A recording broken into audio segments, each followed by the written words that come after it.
ദമ്പതികൾക്ക് മക്കൾ ഇല്ലാതിരിക്കുന്ന അവസ്ഥ 10-15 വർഷം കഴിഞ്ഞാലും മക്കളില്ലാതിരിക്കുന്ന അവസ്ഥയൊക്കെ വലിയ വിഷമകരമായ ഘട്ടമാണ്.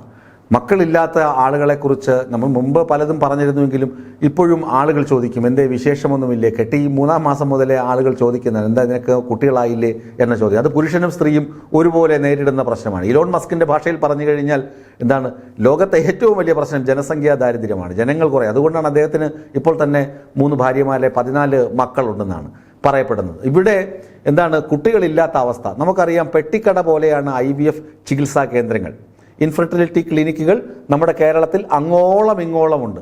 കേരളത്തിൽ മാത്രമല്ല, ഇന്ത്യയിൽ പല നഗരങ്ങളിലും ഈ ഇൻഫെർട്ടിലിറ്റി ക്ലിനിക്കുകൾ ധാരാളമുണ്ട്. എന്തിനാണ് ഇങ്ങനെയുള്ള ചികിത്സകൾ, അതായത് കല്യാണം കഴിഞ്ഞിട്ട് മക്കൾ ഉണ്ടാകാതിരിക്കുന്ന അവസ്ഥ, കുട്ടികൾ ഉണ്ടാകാതിരിക്കുന്ന അവസ്ഥയ്ക്ക് ഉള്ള ചികിത്സയ്ക്ക് വേണ്ടിയാണ്. ചികിത്സയ്ക്ക് ധാരാളം ആളുകൾ പോകുന്നുണ്ട്. അതിന് വേണ്ടിയാണ് ഇങ്ങനെയുള്ള ചികിത്സാ കേന്ദ്രങ്ങൾ കേരളത്തിൽ നിന്നല്ല മറ്റ് സ്ഥലങ്ങളിലുള്ളത്. എന്നാൽ ഹൈദരാബാദിൽ നിന്ന് വരുന്ന ഒരു വാർത്ത വളരെ സങ്കീർണമായ ഒരു വാർത്തയാണ്.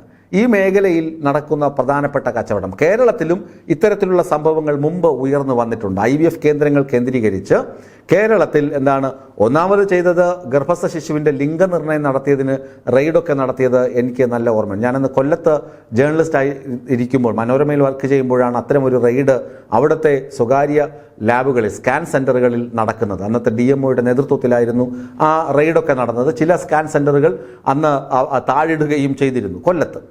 ഇവിടെ അത് ഒന്നാമത്തെ കുറ്റം. അത് നിയമപരമായി നിരോധിക്കപ്പെട്ടതാണ് ലിംഗനിർണ്ണയം എന്ന് പറയുന്നത്. അത് പലയിടത്തും ബോർഡ് എഴുതി വെച്ചിട്ടുണ്ടെങ്കിലും രഹസ്യമായും പരസ്യമായും ഒക്കെ അത്തരം കാര്യങ്ങൾ മറ്റ് പല നഗരങ്ങളിലും, കേരളത്തിലല്ല മറ്റ് പല നഗരങ്ങളിലും നടക്കുന്നുണ്ട് എന്നത് വലിയ ഞെട്ടിക്കുന്ന വാസ്തവമാണ്. അതുപോലെ ഹൈദരാബാദിൽ നിന്ന് വന്നത് എന്താണ്, ഇത് സരോഗസി ആക്ട് നമുക്കറിയാം. വാടക ഗർഭപാത്രം വാടക ഗർഭം ധരിക്കുന്നതിനുള്ള നിയമങ്ങളാണ്. അതിന് ഒരുപാട് നൂലാമാലകളുണ്ട്. നയൻതാരയുടെ വിഷയമൊക്കെ നിങ്ങൾക്കറിയാം. നയൻതാര ഈ സരോഗസി ആക്ട് അനുസരിച്ച് അവർക്ക് ഗർഭം ധരിക്കാൻ കഴിയില്ല. വാടക ഗർഭപാത്രം എടുത്ത് അതിലാണ് അവരുടെ ഇരട്ടക്കുഞ്ഞുങ്ങൾ ജനിക്കുന്നത്. നയൻതാര പ്രസവിച്ചതല്ല. അപ്പോൾ നയൻതാരയുടെ വിഷയമൊക്കെ വന്നപ്പോൾ വാർത്തകളിലൂടെ ഇക്കാര്യങ്ങളൊക്കെ സാധാരണ ജനങ്ങളും മനസ്സിലാക്കി കഴിഞ്ഞു. അതിൻ്റെ ആക്ട് എന്താണ്, ഈ ഒരു സ്ത്രീക്ക് പ്രസവിക്കാൻ കഴിയാത്ത അവസ്ഥ, അവരുടെ ആരോഗ്യ പ്രശ്നങ്ങൾ, അവരുടെ പ്രായം, ഇതൊക്കെ കണക്കിലെടുത്ത് വേണം വാടക ഗർഭപാത്രം എടുക്കാൻ.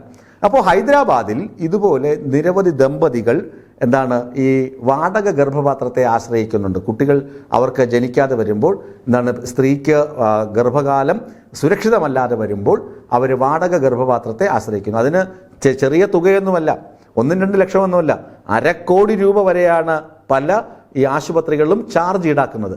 ഇവിടെ ഒരു ആശുപത്രി, അവരുടെ ആശുപത്രിയുടെ പേര് ഗോപാലപുരത്തെ സൃഷ്ടി എന്ന ആശുപത്രി. ഈ സൃഷ്ടി എന്ന ആശുപത്രി ഈടാക്കുന്നത്, അതായത് ഒരു കുഞ്ഞിൻ്റെ ജനനത്തിന് വേണ്ടി അവർ ഈടാക്കുന്ന തുക 35 ലക്ഷം മുതൽ 50 ലക്ഷം വരെയാണ്. അതായത് ഏകദേശം 2 കോടി രൂപയാണ് അവർ ഈടാക്കുന്നത്. അങ്ങനെ ഈ 2 കോടി രൂപ ഈടാക്കിയിട്ട് ഒരു കുട്ടിയെ അവർ ഒരു ദമ്പതികൾക്ക് കൊടുക്കുന്നു. ഒരു ഭാര്യയും ഭർത്താവും വന്നു, തങ്ങൾക്ക് കുഞ്ഞുങ്ങളില്ല, വാടക ഗർഭപാത്രം വേണം എന്ന് ഈ ഡോക്ടറോട് ആവശ്യപ്പെടുന്നു.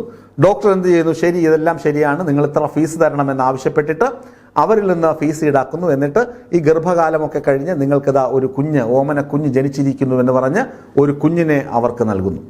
പക്ഷേ അവർക്ക് കുറച്ച് ദിവസം കഴിഞ്ഞപ്പോൾ അവർക്ക് ചില സംശയങ്ങൾ, ദമ്പതിമാർക്ക് ചില സംശയങ്ങൾ വന്നു.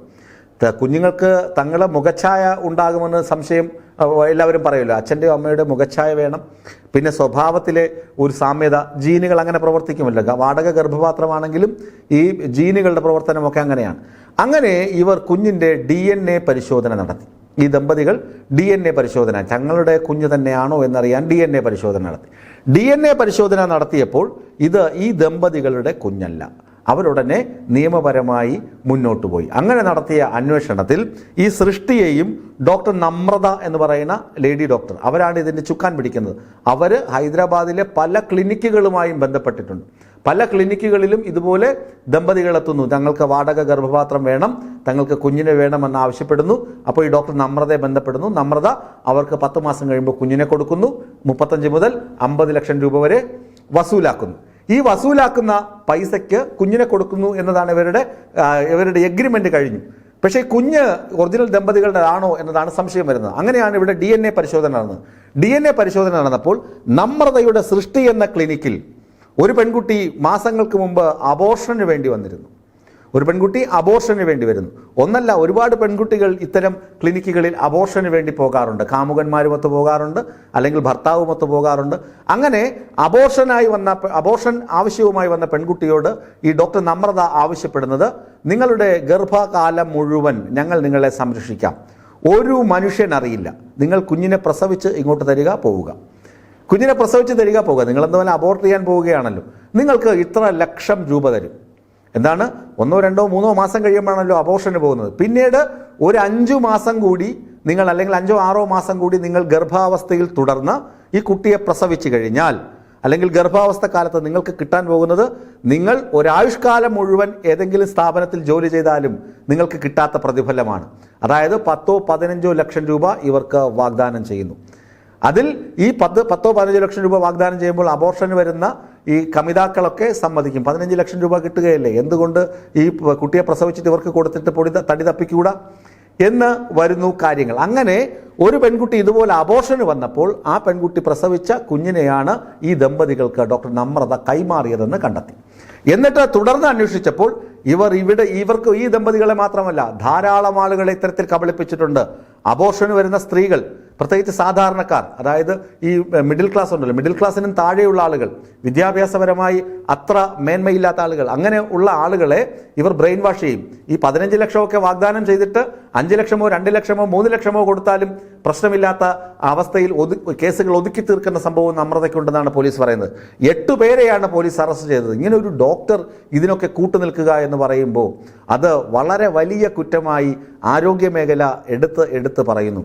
പ്രത്യേകിച്ച് ഇത്തരത്തിൽ നവജാത ശിശുക്കളുടെ കാര്യത്തിൽ, ഗർഭാവസ്ഥയുടെ കാര്യത്തിൽ, ഗർഭിണികളുടെ കാര്യത്തിലൊക്കെ ഉത്തരവാദിത്വത്തോടുകൂടി പെരുമാറേണ്ട IVF ചികിത്സാ കേന്ദ്രങ്ങൾ ഇങ്ങനെ ഉത്തരവാദിത്ത രഹിതമായി ഇങ്ങനെ കബളിപ്പിക്കലും തട്ടിപ്പും നടത്തി കോടികൾ സമ്പാദിക്കുക എന്ന ലക്ഷ്യത്തോടു കൂടി മാത്രം പെരുമാറുന്നത് രാജ്യത്തെ നിയമവ്യവസ്ഥയെ, ഈ മേഖലയിലുള്ള നിയമവ്യവസ്ഥയെ വെല്ലുവിളിക്കുന്നതാണെന്ന് തിരിച്ചറിഞ്ഞ് 8 പേരെ പോലീസ് അറസ്റ്റ് ചെയ്തിട്ടുണ്ട്.